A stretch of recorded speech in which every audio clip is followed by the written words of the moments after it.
வாழ்க்கைக்கான வார்த்தை என்ற இந்த வலை ஒளிபரப்பிற்கு உங்களை வரவேற்கிறோம். இது ஆதியாகமம் முதல் வெளிப்படுத்துதல் வரை முழு வேதாகமத்தையும் உள்ளடக்கிய ஒரு தினசரி தியானமாகும்.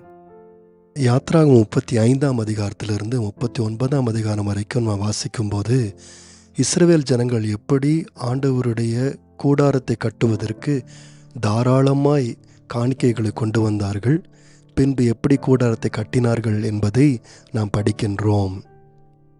ஆண்டவர் மோசேயின் மூலமாக விருப்பமாயிருக்கின்ற இஸ்ரவேல் ஜனங்கள் எல்லாரும் காணிக்கைகளை கொண்டு வர வேண்டும் என்று சொன்னார். இதை கேட்டவுடனே மனப்பூர்வமுள்ள ஸ்திரீகள் புருஷர் யாவரும் காதணிகள், மோதிரங்கள், ஆரங்கள் முதலான சகலவித பொன்னாபரணங்களையும் கொண்டு வந்தார்கள். கர்த்தருக்கு காணிக்கை செலுத்த ஒவ்வொருவரும் பொன்னை காணிக்கையாக செலுத்தினார்கள் என்று பார்க்கின்றோம். அது மாத்திரமல்லாமல் இளநீல நூலையும், இரத்தாம்பர நூலையும், சிவப்பு நூலையும், மெல்லிய பஞ்சு நூலையும், வெள்ளாட்டு மயிரையும், சிவப்பு தீர்ந்த ஆட்டுக்கடா தோலையும், தகசு தோலையும், தங்களிடத்தில் வைத்திருந்த எல்லாவற்றையும் அவர்கள் கொண்டு வந்தார்கள் என்று பார்க்கின்றோம். வெள்ளியையும் வெண்கலத்தையும் அவர்கள் கொண்டு வந்தார்கள், காணிக்கையாய் கொடுத்தார்கள். பற்பல வேலைகளுக்கு தேவையான சித்தீம் மரத்தை அவர்கள் காணிக்கையாய் கொடுத்தார்கள். அது மாத்திரமல்லாமல் ஞானமுள்ள இருதயமுள்ள ஸ்திரீகள் தாங்கள் நூற்ற இளநிலையும், இரத்தாம்பர நூலையும், சிவப்பு நூலையும், மெல்லிய பஞ்சு நூலையும் கொண்டு வந்தார்களாம். எந்த ஸ்திரீகளுடைய இருதயம் ஞான எழுப்புதல் அடைந்ததோ அவள் எல்லாரும் வெள்ளாட்டு மயிரையும் திரித்தார்கள் என்று பார்க்கின்றோம். இது மாத்திரமல்லாமல் ஜனங்களின் பிரபுக்கள் கோமேதகத்தையும், இரத்தனங்களையும், பரிமள வர்க்கங்களையும், விளக்கிற்கான எண்ணெயையும், அபிஷேக தைலத்துக்கு தேவையான சுகந்த வர்க்க தூபத்தையும் அவர்கள் கொண்டு வந்தார்கள் என்று பார்க்கின்றோம். 38ஆம் அதிகாரம் 8ஆம் வசனத்தை நான் வாசிக்கும்போது, ஆசரிப்பு கூடாரத்தின் வாசலில் கூட்டமாய் கூடின ஸ்திரீகளின் தர்ப்பணங்களாலே வெண்கல தொட்டியையும் வெண்கல பாதத்தையும் செய்தார்கள் என்று பார்க்கின்றோம். இந்த தர்ப்பணங்கள் என்றால் முக கண்ணாடிகள் என்பதுதான் அர்த்தம். அந்த காலங்களிலே வெண்கலத்தை நன்றாக தேய்த்து அதை முக கண்ணாடிகளாக பயன்படுத்தினார்கள்.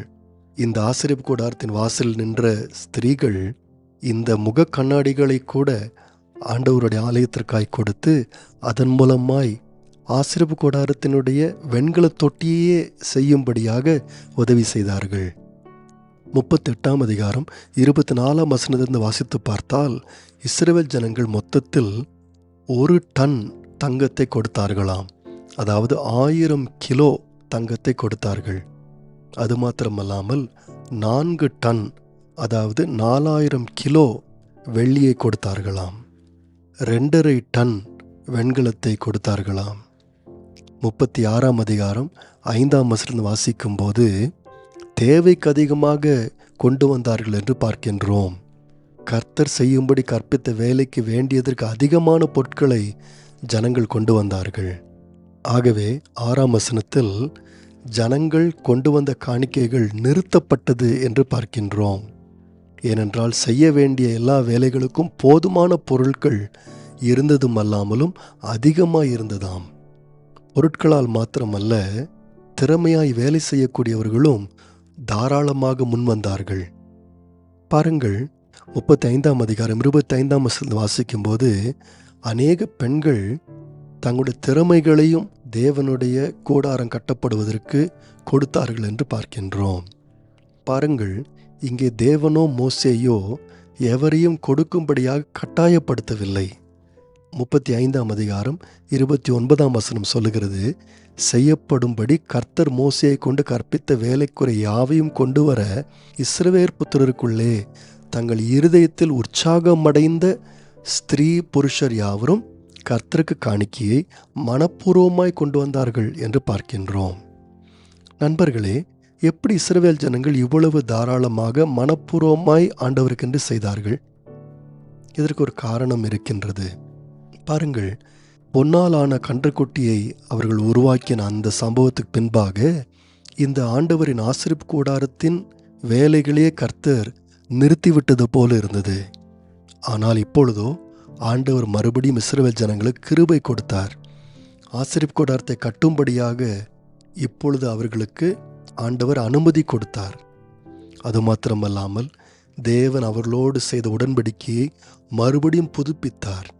அவளுடைய பாவங்களை மன்னித்து நான் கானானுக்கு உங்களை கொண்டு போவேன் என்று மோசேயின் மூலமாக ஆண்டவர் அவர்களுக்கு மறுபடியும் வாக்கு பண்ணினார். இந்த மகா பெரிய கிருபைக்கு தான் இஸ்ரவேல் ஜனங்கள் இப்படி ஒரு பதிலை கொடுத்தார்கள். நண்பர்களே, இன்றைக்கும் விசுவாசிகள் தேவன் அவர்களுக்கு கொடுத்த கிருபை எண்ணி பார்ப்பார்கள் என்று சொன்னால் தாராளமாக தங்களையே ஆண்டவருக்கு ஒப்புக் கொடுப்பார்கள்.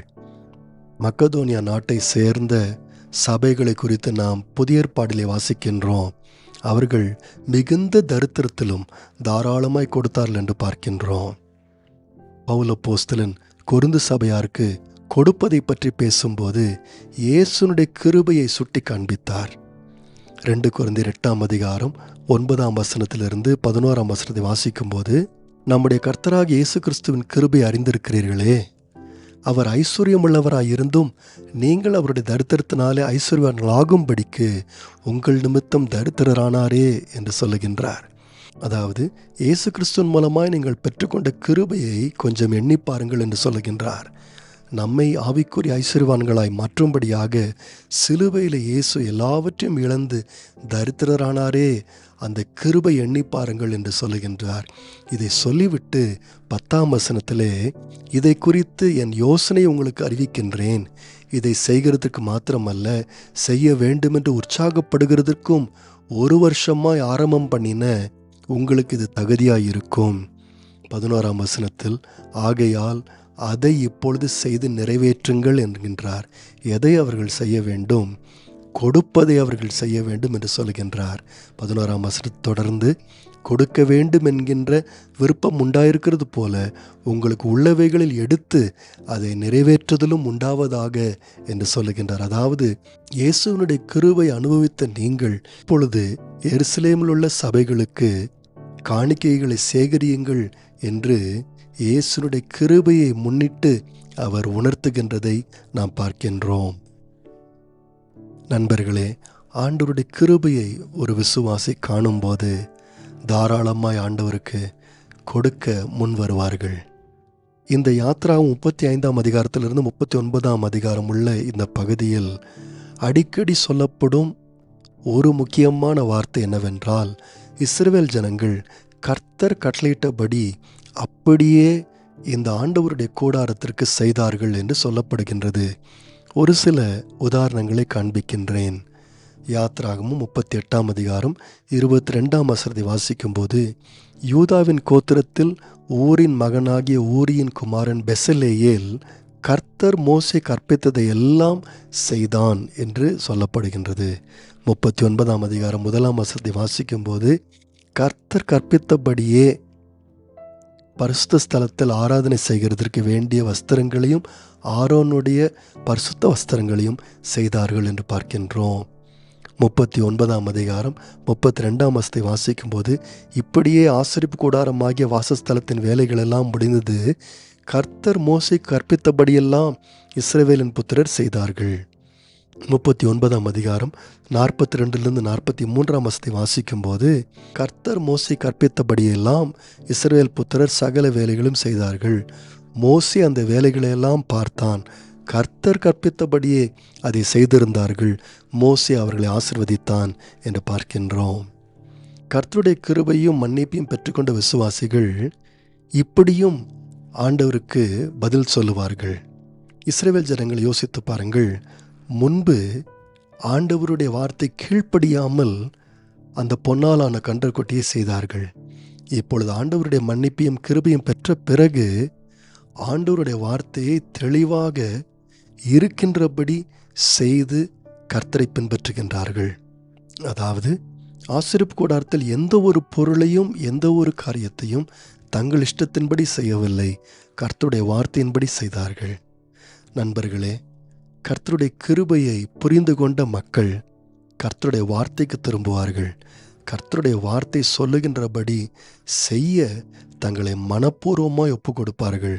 கர்த்தருடைய வார்த்தைக்கு இடதுபுறமோ வலதுபுறமோ சாயாமல் கர்த்தருடைய வார்த்தையை முற்றிலுமாய் பின்பற்றுவார்கள்.